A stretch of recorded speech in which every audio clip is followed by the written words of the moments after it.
दरअसल दुमका के अंकिता हत्याकांड से ही है जुड़ा हुआ, एक और हत्याकांड से जुड़ा हुआ। दुमका की दो बेटियों की हत्या के बाद से दुमका उबाल पर है।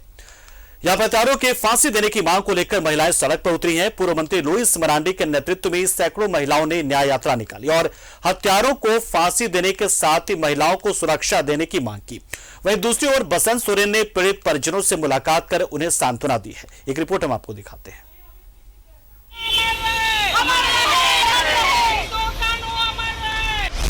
दुमका की दो बेटियों की हत्या पर उबाल।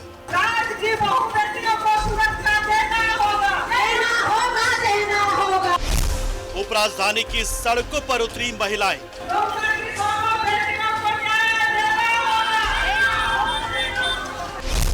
लुईस मरांडी के नेतृत्व में निकाली गई न्याय यात्रा।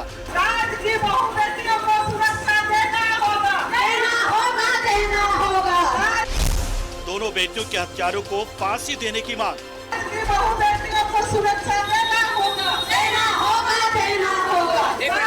दुमका की एक बेटी को पेट्रोल जलाकर जिंदा जला दिया गया, जबकि दूसरी आदिवासी नाबालिग बेटी की हत्या कर शव को पेड़ पर लटका दिया गया।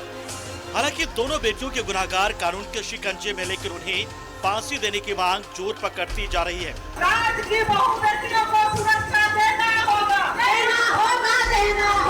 पूर्व मंत्री लुईस मरांडी के नेतृत्व में सैकड़ों महिलाओं ने न्याय और सुरक्षा यात्रा निकाली और हत्यारों को फांसी देने के साथ ही महिलाओं की सुरक्षा की मांग की। इस राज्य की महिला असुरक्षित है। इस राज्य की बहन, बेटी, माँ, महिला वर्ग ही असुरक्षित है। इसीलिए आज हम लोगों ने संकल्प लिया है, महिलाओं का रक्षा, महिलाओं का सुरक्षा।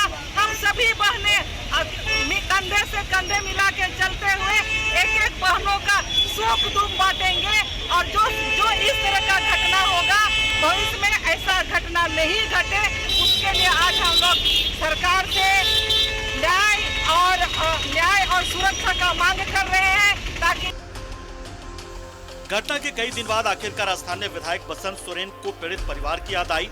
बसंत सोरेन और शिकारीपाड़ा विधायक नलिन सोरेन ने पेट्रोल कांड के पीड़ित परिजनों से मुलाकात की और उन्हें सांत्वना दी, जिसके बाद दोनों विधायक यूनिवर्सिटी दिघी ओपी के श्रीमड़ा गांव भी गए और आदिवासी नाबालिग लड़की के परिजनों से मुलाकात की। 23 अगस्त को पेट्रोल डालकर जिंदा जला दी गई थी बेटी। 28 अगस्त को रिम्स में इलाज के दौरान हुई थी मौत। आरोपी शाहरुख और नईम की हो चुकी है गिरफ्तारी। 3 सितंबर को पेड़ पर लटका मिला नाबालिग आदिवासी बेटी का शव। हत्या कर शव को पेड़ पर लटकाने का आरोप। करीब 4 महीने की गर्भवती थी मृतक आदिवासी लड़की। अरमान अंसारी पर यौन शोषण का आरोप। गर्भवती होने पर हत्या करने का आरोप। आरोपी अरमान अंसारी को भेजा गया जेल।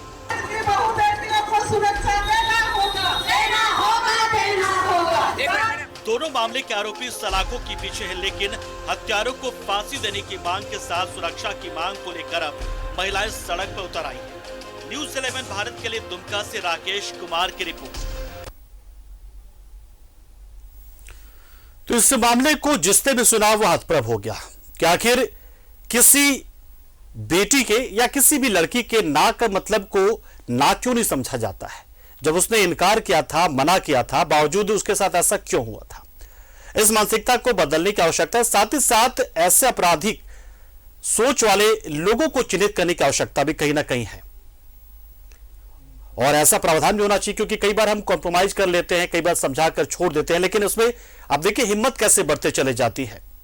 हिम्मत यूं बढ़ते चले जाती कि आपने छोड़ा, आज कल कोई और आ जाएगा, वो भी वैसा करेगा, और तीसरी बार ऐसा होगा कि आप डर जाएंगे कि वो जो कह रहा है उसे आप मान लें। तो शायद ये ऐसी कोशिश हो सकती है। ऐसी कोशिश इसलिए है क्योंकि हो सकता है कि आज इस मामले में मान लीजिए फैसला भी जाता है, उसे फांसी मिल भी जाता है, लेकिन कहीं ना कहीं उसे ऐसा लगेगा कि आने वाले दिनों में आखिर कितने शाहरुख आखिर फांसी चढ़ेंगे। तो इस मानसिकता पर चोट करने की सबसे ज्यादा आवश्यकता है। एक शाहरुख फांसी चढ़ जाएगा, फिर दूसरा शाहरुख आएगा, वो फांसी चढ़ जाएगा, फिर कोई आएगा तीसरा, वो चढ़ जाएगा। आगे क्या होगा? एक दिन ऐसा तो नहीं आएगा कि जब शाहरुख कहेगा कि तुम्हें मानना है तो आपको मान जाना पड़ेगा। ऐसी कड़ी में एक और घटना यहां पर घट गई है और बीजेपी के, खासतौर से बीजेपी के लिए एक बहुत बड़ा विषय हो जाता है, एक ऐसा मुद्दा हो जाता है जिसको लेकर पूरे राज्य में आप आंदोलन कर सकते हैं, आप आंदोलन कर रहे हैं। लेकिन सवाल यही है कि महिला सुरक्षा को लेकर सरकार क्यों चुप बैठी हुई है। महिला सुरक्षा को लेकर आखिर महिला किस तरीके से खुद को सुरक्षित महसूस करे, यह जिम्मेदारी तो सरकार की है। एक घटना दुमका में घटती है, वो अभी ठंडी नहीं पड़ी होती कि एक दूसरी घटना सामने आ जाती है और फिर से सवाल खड़े हो जाते हैं। हमारे साथ हमारे सहयोगी राजेश हमारे साथ जुड़े हुए, उन्हीं से जानते थे कि राजेश, वही दुमका, वही सब कुछ और फिर से वैसे सब कुछ होता है, और इसी को लेकर आज बीजेपी की महिला विंग ने कहीं ना कहीं एक मोर्चा निकाला। लेकिन इस मोर्चे की आवाज क्या सरकार तक पहुंची है? क्या सरकार को पता चला है कि ऐसी घटना दुमका में दोबारा हो चुकी है? तो सरकार तक तो आवाज पहुंचती ही है। सरकार का अपना तंत्र होता है जिसके माध्यम से रिपोर्टिंग होती है, और इतनी बड़ी घटना है तो सरकार सारी चीजों से अवगत है। आप यहां तक कि देखें कि चतरा की एक बेटी को सरकार ने ही भेजा, और ऐसा नहीं कह सकते कि सरकार सोई रहती है। सरकार के पास अपना तंत्र है, उसको हर पल की जानकारी रहती है। अब सवाल यह है कि ऐसी घटना फिर दोबारा ना हो, इसके लिए सरकार का अपना तंत्र है, वो इसे इस प्रकार से मजबूत करे कि उसका एक वाल नजर आए और उसे लगे कि कोई भी अपराध करने वाला व्यक्ति उस अपराध करने से पहले उसको 10 बार सोचे कि हम क्या कर रहे हैं, और इसकी सजा वे पकड़ा जाएगा और उसे कड़ी से कड़ी सजा मिलेगी। जिस प्रकार से अंकिता को जलाया गया, ये एक हृदय विदारक घटना है। मुख्यमंत्री ने भी इस बात को माना, और चूंकि मौत हो गई उसकी, ये अलग बात है, इस कमी को पूरी नहीं की जा सकती, लेकिन सरकार की सहानुभूति, सरकार का सहयोग उस परिवार को मिला है। अब सवाल यह उठता है कि इस तरह की घटनाओं पर कैसे अंकुश लगे। यह अलग बात है कि इस घटना में शाहरुख और एक दूसरी घटना में उसी कौम के व्यक्ति का नाम भी सामने आया है, तो बीजेपी इसे विषय बनाई हुई है, एक मुद्दा बनाकर आंदोलन कर रही है। दुमका में भी आंदोलन हो रहा है, तो और प्रदेश के अन्य हिस्सों में भी हो रहा है। तो ऐसे में सरकार को निष्पक्ष तरीके से सारी चीजों को देखना चाहिए, और जो चीजें इस मामले में अपेक्षित हैं, जो प्रशासनिक चुस्ती दुरुस्ती होनी चाहिए, वो सरकार को करना चाहिए। उसका जो अपना पुलिस तंत्र है, उसे इन चीजों पर ज्यादा ध्यान देना चाहिए कि कहाँ पर क्या चीजें घट रही है। अगर छोटी सी भी शिकायत कहीं से भी मिलती है, उस पर एक्ट अपॉन करने से इस तरह की चीजों पर अंकुश पाया जा सकता है। देखिए, घटनाएं होती रहती हैं, लेकिन इस तरह की घटना रेयरेस्ट मानी जाती है, और ये अपराधियों को तुरंत पकड़ा गया, ये भी एक पुलिस की कवायद अच्छी रही, और उसे अब चार्जशीट करके उसे फिर कोर्ट अपना फैसला सुनाएगा। लेकिन एक माहौल प्रदेश में होना चाहिए, देश में होना चाहिए कि हमारी बेटियां जो है वो सुरक्षित कैसे रहें। राजेश, इसलिए मैं पूछ रहा था, आवाज की बात इसलिए पूछ रहा था कि देखिए, ये मामला सामने था, आरोपी पकड़े भी जाते हैं, लेकिन फिर से एक ऐसा मामला सामने आता है जिसमें एक नाबालिग, एक आदिवासी नाबालिग को पेट पे लटका दिया जाता है, ऐसे एक मामले को लेकर। और इसलिए हम ये कह रहे हैं कि उस घटना के बाद से भी ऐसे लोग आखिर डर क्यों नहीं रहे हैं? मतलब वो कौन सी शक्ति है, कौन सी वो ताकत है जो उन्हें लगता है कि उनका कुछ नहीं होने वाला है, सामने सब कुछ घट रहा है, फिर से एक सप्ताह के अंदर वो तमाम चीजें फिर से दोहरा दी जाती हैं? देखिए, यही तो फर्क होता है एक समझदार विवेकपूर्ण व्यक्ति और अपराधी प्रवृत्ति के लोगों में, कि कोई अपराध करने के लिए प्रवृत्त हो जाता है, और कोई एक किसी दूसरे के बगीचे से फूल तोड़ने में भी सक जाता है कि कहीं कोई उसका घर वाला ना देख ले, माली ना देख ले, कहीं उसे डांट ना पड़ जाए, वो गलत काम कर रहा है। तो यहाँ पर मनोवृत्ति की बात होती है, किस प्रकार से हम ऐसे लोगों को जो इस तरह के अपराध करने को प्रवृत्त होते, उनके लिए क्या किया जा सकता है। एक सबसे बड़ा चीज है कि एक माहौल होना चाहिए। आप जानते हैं कि कई ऐसे पुलिस पदाधिकारी भी देश में या इस प्रदेश में भी पहले हुए हैं, आज भी होंगे, कि उनका एक जलवा होता है, और वैसे अपराधी वो शहर छोड़ के भाग जाते हैं जहां वो अपराध करते रहे, उन्हें लगता है कि अरे ये एसपी आ गया है, ये छोड़ेगा नहीं।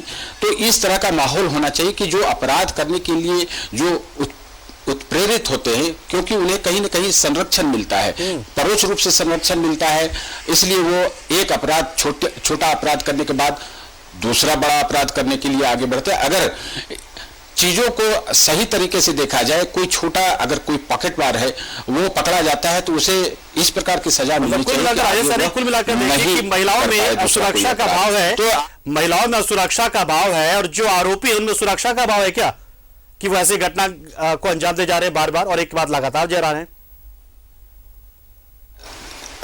देखिए, तो अपराधियों की एक मनोवृत्ति होती है कि वो अच्छा ये अपराध करते हैं, शायद बच जाए, और कहीं न कहीं उसके कुछ लिंक्स अगर लोकल पुलिस से होते हैं या फिर किसी ऐसे दबंग व्यक्ति से होते हैं कि वो छुड़ा लेगा, या फिर वो इस मनोवृत्ति का है कि वो अपराध करने के लिए प्रवृत्त है। तो इस तरह से घटनाएं होती रहती है। कई बार आप देखें कि विकसित देशों में भी, आप अमेरिका का उदाहरण ले लें, वहाँ भी एक युवक ने गोलियां चला दी स्कूल में जाकर, कई बच्चे मर गए। तो ये एक साइकोलॉजी है। लेकिन सामान्य रूप से ये होना चाहिए कि जो महिलाएं हैं, बच्चियां हैं, वो उन पर ये सुरक्षा का भाव होना चाहिए। और यह भाव तब पैदा होगा जब पुलिस उसके साथ होगी, प्रशासन उसके साथ होगा, और उसकी छोटी छोटी बातों पर ध्यान दिया जाएगा कि हाँ, अगर कोई ऐसा विषय है जिसमें हर एक स्तर पे सबको अपना अपना काम करना पड़ेगा, चाहे वो परिवार हो जाए या शख्स खुद है। अगर किसी भी वजह से अगर वो ऐसा बन गया है तो वो खुद को उससे विमुख करे, किस तरीके से परिवार उसकी मदद करे और पुलिस जो है वो कार्रवाई करे, सरकार ऐसे मामलों को फटाफट संज्ञान में लिया करे जल्दी से, ताकि जो न्याय भी मिले और हर एक स्तर पर यह काम होता रहे, ताकि इस तरह की बुराइयां, इस तरह की मनोवृत्ति वाले लोगों को सजा मिलती रहे और चीजें खत्म होती रहे। बहुत बहुत शुक्रिया राजेश, हमारे साथ जुड़े, आप जानकारी आपने दी। यह एक छोटे से ब्रेक के लिए